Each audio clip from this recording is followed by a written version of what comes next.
All right, for more on the CBN's MPC meeting, we're now being joined on the news at 10 by the CEO of Financial Derivatives Company Limited, Mr. Bismarck Rewane, as we discuss the decisions reached at that meeting. Mr. Rewane, thank you for joining us on the news at 10. Thank you for having me. All right, so the latest development, MPC, that's the CBN's MPC under the leadership of Olayemi Cardozo, the CBN governor, has now raised the MPR by 400 basis points to 22.75% from 18.75%. Of course, we all know the situation with our economy, but let's start by finding out, or should I ask you generally, from the outcome of the decisions reached at this meeting, what should we be expecting, going forward for the Nigerian economy, especially regarding issues like inflation, a rising cost of living, and of course the exchange rate? Let's put some context here. This is the largest increase in interest rates ever in the history of the bank and Nigeria. I call it the audacity of monetary policy. Don't forget that the last meeting we had was in July last year. That's about 7-8 months ago. So one, cumulative, clearing the backlog and then preparing yourself for the future. But the context here is that there's a crisis of confidence and a crisis of scarcity. And therefore, 4 things are scarce in Nigeria, very scarce. There's a shortage of dollars, as you can see there. There's a shortage of electricity. There's a shortage of food. And most important, there's a shortage of truth, right? So this combination of shortages is leading to the discontent which you saw on the streets today. And people can only take it for so long, right? So they need dollars, they need electricity, they need food, and more than anything else, they need the truth. So what was it? In the last 20 times, 20 meetings, 10 times status quo, 8 times, 9 times increases, and 1 time there was nothing, right? Now, in fact, 1 time they reduced the rate. So how does this interest rate increase improve the supply problem? In a way, yes, because it reduces the propensity to consume and increases the propensity to save. What is saved is now invested. So what has been done? The central bank came out clearly to say, this is what we are, and we're going to keep our eyes on the ball. That's what I said. 20 meetings, 10 times status quo, 9 times increase, and 1 time down. Cumulatively, in July 2023, the power market rate was 7.99. It got all the way to 19.15, and the NAFEM rate is actually 1,778. But guess what? Today, the power market rate went down to 1,530, and as a matter of fact, people are buying at 1,490, coming down all the way from 870 7 months ago. So that's movement in the right direction. Now, what have we done? We've seen inflation come to 29.9%, while interest rate on treasury bills went up to 22.75. There's still a negative carry here. So the marginal propensity to save will have to reduce, marginal propensity to save will have to increase, marginal propensity to consume will have to actually go in the other direction. So why tighten so much? What kind of inflation do we have? We have an inflation what we call, in 2015, it was 9%, and that was high inflation.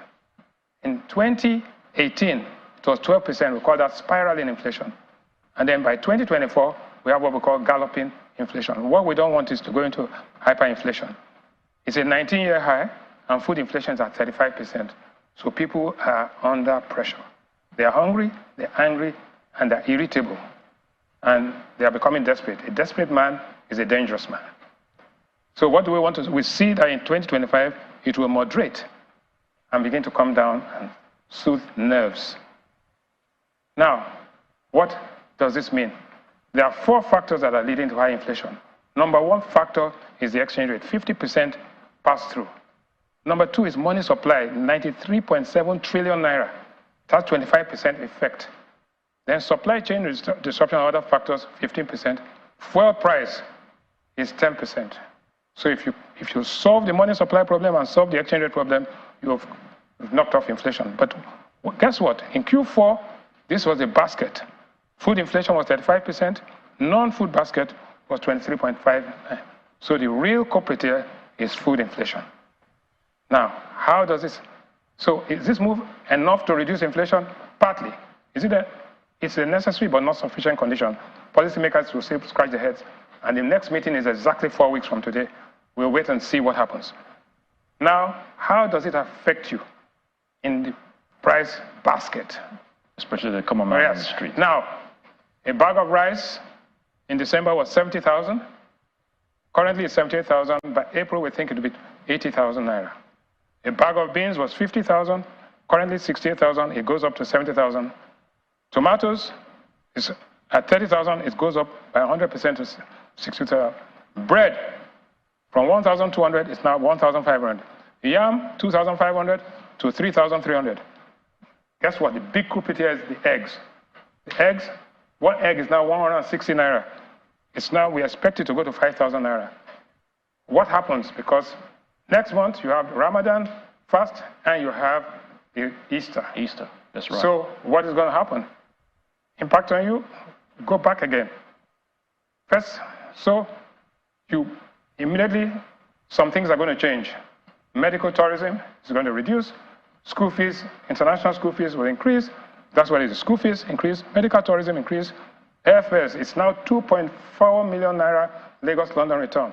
Abuja is 500,000 naira return premium economy. Your rent will go up by over 100%, and your transfer fares are going to stay high.